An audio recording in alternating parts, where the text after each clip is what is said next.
আসসালামু আলাইকুম কলেজের বোনেরা। আজকে আমি রান্না করছি লাউ দিয়ে টাকি মাছ। প্রথমে কড়াইতে তেলটা দিয়ে পেঁয়াজ এবং কাঁচামরিচ দিয়ে দিয়েছি। কাঁচামরিচ একটু পেঁয়াজটা ভাজা ভাজা হওয়ার পর একটু গরম পানি দিলাম। দেওয়ার পর আবার নাড়াচাড়া করছি। দেখো বন্ধুরা কিভাবে রান্নাটা করি, খুবই মজা লাগে। টাকি মাছটা ভেজে নিয়েছি, আগের থেকে ভেজে হালকা করে শ্যালো ফ্রাই করে ভেজে নিয়ে তুলে রেখেছিলাম। এবার আমি লাউটা রান্না করছি। পেঁয়াজ আর মরিচ ভাজার পর গরম পানি দেওয়ার পরে এবার আমি হলুদ গুঁড়া দিচ্ছি 1 চামচ, কারণ লাউয়ে বেশি হলুদ লাগে না। লাউটা হালকা হলুদ দিয়ে রান্না করলে খুব মজা হয়। 1 চামচ হলুদের গুঁড়া দিয়েছি। আস্তে আস্তে সব বাকি মশলাগুলো দিচ্ছি, গুঁড়া মশলাগুলা। এবারে দেখো বাকি আমি দিচ্ছি মশলাটা। একটু জিরার গুঁড়া দিলাম 1 চামচ।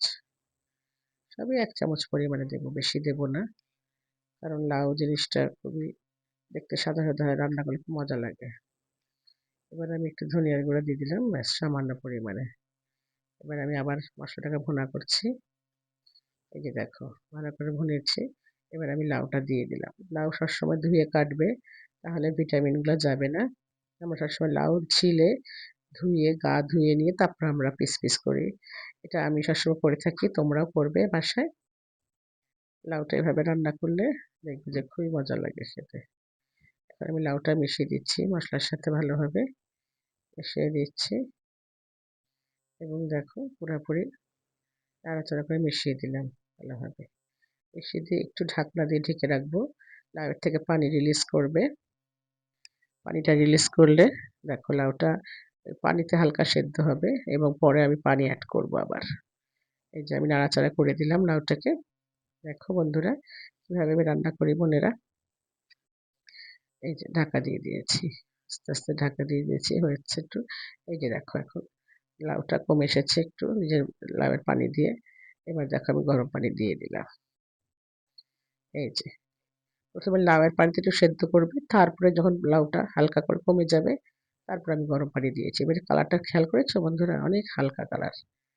এই যে লাউটা এবার আমি সেদ্ধ প্রায় হালকা হয়েছে, হাফ ডান সেদ্ধ হয়েছে, এবং বাকিটা আমি এখন গরম পানি দিয়ে আবার বাকিটা সেদ্ধ করব।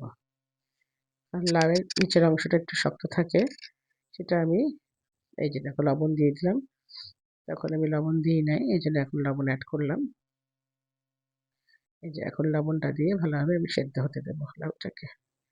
এভাবে টাকি মাছ দিয়ে লাউ দিয়ে যদি রাঁধো অনেক মজা লাগে। এই দেখো মাছগুলো আমি ছেড়ে দিয়েছি, কাঁচামরিচও দিয়ে দিয়েছি 4-5টা দিলাম।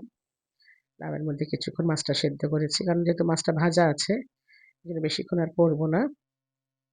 এই যে 10 হয়তো 5-6 মিনিট আমি কি ফুটিয়েছিলাম। ফোটানোর পর তারপরে আমি ধনেপাতা দিয়ে মাছগুলোকে আমি ডুবিয়ে দিচ্ছি পানিতে, যাতে মাছটা রসালো হয়, মাছের মধ্যে মশলা ঢোকে ভালোভাবে। এভাবে তোমরা বাসাতে টাকি মাছ দিয়ে লাউ রান্না করে খাবে, অনেক ভালো লাগে। এই যে দেখো আমি মাছটা ছাড়ছি আগে আজকে, এবং এই যে দেখো মাছটা আমি ছাড়ছি লাউয়ের মধ্যে। সব মাছগুলো ভাজা মাছগুলো দিয়ে দিলাম। এই যে ভাজা মাছগুলো দিয়ে দিলাম, সব মাছগুলো ছেড়ে দিলাম। এভাবে দেখো মাছগুলো আমি ডুবিয়ে ডুবিয়ে দিচ্ছি লাউয়ের মধ্যে, যেন রসালো হয়, রসটা ঢোকে, তরকারি রসটা মাছে যায় সুন্দরভাবে।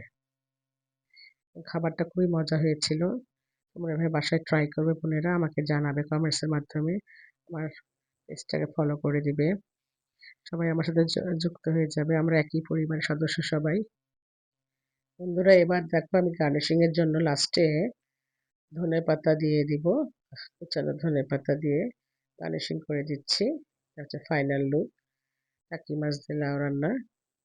মাছটা হালকা ভেজে নিয়েছি, দেখো সবই তোমরা দেখলাম প্রথম থেকে। কেউ পুরো রান্নাটা দেখে তারপরে নিজেরা বাসায় ট্রাই করে আমাকে ফিডব্যাক জানিও। সবাই আমার পেজটাকে ফলো করে পাশে থেকো, আমি তোমাদের সাথে আছি ইনশাল্লাহ। সবার পেজকে আমি ফলো করে দিয়েছি। আমরা একত্রে সবাই কাজ করি, কাঁধে কাঁধ মিলিয়ে চলো বন্ধুরা।